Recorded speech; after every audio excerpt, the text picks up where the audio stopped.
अर्चना जी। राधा वल्लभ शर्मा। महाराज जी राधे राधे, आपके चरणों में कोटि कोटि प्रणाम।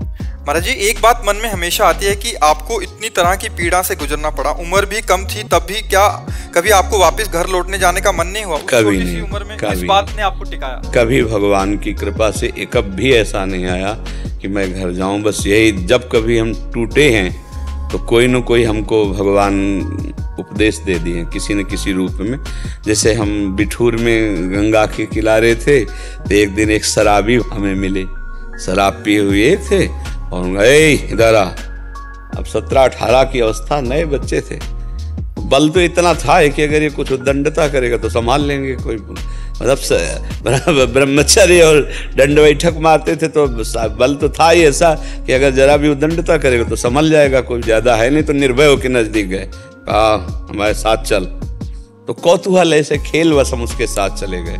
वो हमको वैकुंठ धाम नामक एक था, वहाँ ले गए और देखा तो भगवान वैकुंठनाथ गरुड़ पर सवार, ऐसी शोभा थी। उनका देख ये कौन है? तुमका भगवान। बोले नहीं नहीं, ये कौन है? तुमको भगवान। बोले भगवान नहीं, पत्थर। पत्थर है ना? तुम चुप रहे। बोले नीचे ये कौन? ये भी पत्थर। ये संगमरमर, वो भी संगमरमर। देखो तिल तिल छेनी से काटा गया, टूटा नहीं। तो ये भगवान बनकर पूज रहा है। ये टूटा तो नीचे बिछा दिया गया। बाबा जी बना है, तिल तिल काटा जाए, टूटना नहीं, टूटना नहीं। हम उसे पंचांग उसी समय प्रणाम किया। और जीवन में जब कभी कष्ट और गाली गलौज कोई मारपीट कर, तो उस समय आता टूटना नहीं, टूटना नहीं, टूटना नहीं, आगे बढ़ना। जहाँ कहीं ऐसी परिस्थिति आई तो भगवान किसी न किसी रूप में हमको समझाते रहे, पर हमें ये कभी नहीं आया कि घर चले, क्योंकि लक्ष्य हमारा भगवत प्राप्ति था। तो घर का सवाल ही नहीं।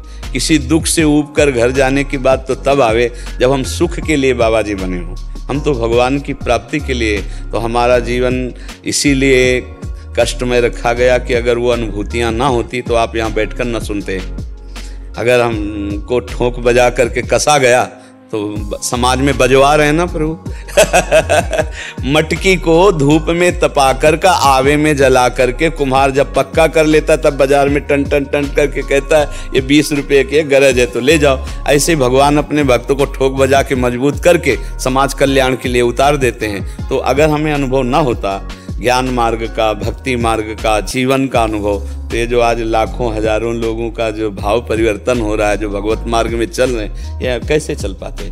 इसीलिए भगवान ने कसा, इसीलिए भगवान ने हमको हर परीक्षाओं से पास करने के लिए मजबूर किया। कोई रास्ता ही नहीं। भगवान जिसको अपने मार्ग में लेते तो अन्य कोई रास्ता ही नहीं। आज तक हमारा कोई दोस्त नहीं। आओ भाई, ऐसे करने वाला पूरी जिंदगी में नहीं। अकेला असंग जीवन, और जहां कहीं कुछ ऐसी सुख सुविधाओं का वहां उठाया कमंडल भागे। हमारा एक लक्ष्य था ब्रह्मानुभूति। जो मैं हूं वो कौन हूं, मेरा स्वरूप क्या है, भगवान है कहाँ है, कैसा है, उसको देखूं, उससे मिलूं। बस ये बचपन से लगन लगी रही। इसीलिए आज तक 1 रुपया हमारे पास नहीं, आज तक एक हमारा मित्र नहीं, आज तक ना मोबाइल रखा है, ना है, ना कभी रहेगा। जैसे घर से निकले थे वैसे ही आज है। ना एक चम्मच हमारा है, न 1 रुपया हमारा है, न एक वस्तु हमारी है, न एक व्यक्ति हमारा है। सब श्री जी के हैं, श्री जी के भाव। कहीं भी प्रेमानंद की दस्तखत की जरूरत नहीं। हम कभी ऐसा नहीं किया कि हम सरकारी कागजों में कहीं प्रेमानंद नहीं लिखा मिलेगा, न बैंक में, न किसी जमीन में, न किसी में। है 4 लोग मिलो, अपना काम करो, भजन करो। हमने उपदेश दे। कष्ट से वो डरे जो सुख के लिए निकला हो, लेकिन जिसने कष्टों को ही अपने गले लगाया हो वो फिर कैसे डर सकता है? बाबा जी कोई भी जब घर से निकलता है, तो हम पहले दिन जब घर से निकले थे तो हमारे मन ने हमसे 3 प्रश्न किए थे। पहला प्रश्न कि यहाँ तो अम्मा पवाती हैं, अब 13 वर्ष के थे, बाहर भोजन कौन पवाएगा। दूसरा प्रश्न कि यहाँ तो घर में रहते थे, वहां कहाँ रहोगे। तीसरा, पूरी जिंदगी किसके सहारे काटोगे। उस छोटी अवस्था में 3 प्रश्न, और तीनों का उत्तर एक ही था, श्री भगवान। जहाँ रखेंगे वहाँ रहूँगा, जो खवाएंगे वो खाऊंगा, और जैसे काटेंगे वैसे काटूंगा। तो आज जो भी अवस्था शरीर की हो, 52-55 के तो ऊपर ही है, पूरा निर्वाह करते हुए भगवान आप सबके बीच में बैठा ले रही है। 20 वर्ष से तो किडनी खराब चल रही, आज तो सब कुछ है। अभी मात्र 10-12 वर्ष पीछे दवाई के पैसे नहीं थे, कोई पूछने वाला नहीं था कि तुम भोजन पाए कि नहीं पाए। कोई पानी देने वाला नहीं था। आज के 10-12 वर्ष पहले, ये तो उनका कृपा प्रसाद है, बदल दिया, गेम बदल दिया। अभी हम पीछे वाले बैच में यही कहते थे, जब मांग के खाते थे तो भूखे रहते थे, और आज भरोसे पे हो गए तो 400-500 का रोज भोजन बनता है। दिल हार कोई और है, देत रहते दिल रेल।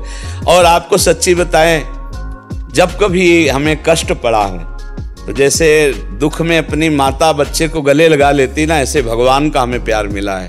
हर क्षण हमें अधिक से अधिक भगवान का प्यार मिला है। हम कभी इंसान के प्यार की तरफ आज तक, कोई ऐसा नहीं है। कोई एक मित्र तो होता है ना जिंदगी में, कोई एक मित्र भी नहीं है। भले कोई कहे कि हम उनके मित्र हैं, लेकिन आज तक कभी किसी से मित्रता नहीं और कभी किसी से शत्रुता नहीं। अकेली यात्रा रही पूरी गंगा के किनारे, हरिद्वार के पहले से लेकर काशी तक, बस इतने जीवन रहा है हमारा। गंगा के किनारे ही बस इतने घूमना, इतने में ही निरंतर भजन परायण। जो गंगा किनारे आश्रम, किसी में 2 वर्ष रुक गए, किसी में 1 वर्ष रुक गए, किसी में 6 महीने रुक गए, ऐसे पूरा जीवन व्यतीत कर फिर ये जो लगभग 26 वर्ष हो गए वृंदावन वास करते हैं। व्यवस्था तो अभी हुई है, कोई आश्रम वाला रखता नहीं था, किडनी फेल है, दवाई करानी पड़ेगी। अरे तुम कैसी विपत्तियों का सामना करना पड़ा है कि कैसे। घाट में जब काशी में थे ना, तो कई दिन ऐसे, जब कोई सतुआ बांटता तो थोड़ा हमको भी मिल जाता, शाम के भिक्षुकों की लाइन में बैठ जाते थे। कभी कोई मीठा बांटा तो ऐसे मिल गया, रोटी दाल सब्जी, ये तो सवाल। और ये नियम लिया था गुरु के आगे, नहीं तो वहाँ बड़े बड़े भंडारे होते रहते। काशी में कोई कमी थोड़ी, मारवाड़ी क्षेत्र तो ऐसा है, आप 24 घंटे चले जाओ भोजन मिल जाएगा आपको काशी। लेकिन नियम लिया था कि काशी के घाट में आकाश वृत्ति में जो आएगा वही लेंगे। पैसा कभी जीवन में पास नहीं रखेंगे, कभी मांगेंगे नहीं, किसी आश्रम नहीं जाएंगे, और घाट में रहेंगे। घाट में जो मिलेगा तो गुरु के सामने जो वचन लिए थे वो उसी अनुसार जीवन व्यतीत हुआ। फिर भगवान महादेव जी ने कृपा की, यहाँ वृंदावनेश्वरी से बात करके ट्रांसफर कर दिया, काशी से ट्रांसफर वृंदावन कर दिया, ऐसे चला। तो आप लोगों को लगता जरूर है कि बाहरी एक कष्ट है, लेकिन इसमें जो हमको प्यार मिला है वो शब्द नहीं कि हम बता सके। हमारे प्रभु का दुलार, हमारे प्रभु का प्यार मिला है। जब एकांत में कष्ट से पीड़ित होकर के मन प्रभु को पुकारता, उस समय जो आनंद मिलता, उस सुविधा में थोड़ी अलग है। एसी में बैठ के प्रभु को पुकारा जाता है क्या? हाँ कृष्ण, एसी में आएगा? नहीं, हाँ कृष्ण तब आएगा जब जिधर जाओ उधर गालियां मिल रही, हृदय में आर्त भाव है, भरपेट भोजन भी नहीं है, कोई साथ देने वाला नहीं, तब वो पुकार। जब तक द्रौपदी को भरोसा था 5 पतियों का सभा का, तब तक पुकारा क्या? हाँ कृष्ण। और जब देखा सब कोई साथ देने वाला नहीं, अपना भी बल नहीं, तब कहा हाँ कृष्ण, तो बात बल गई।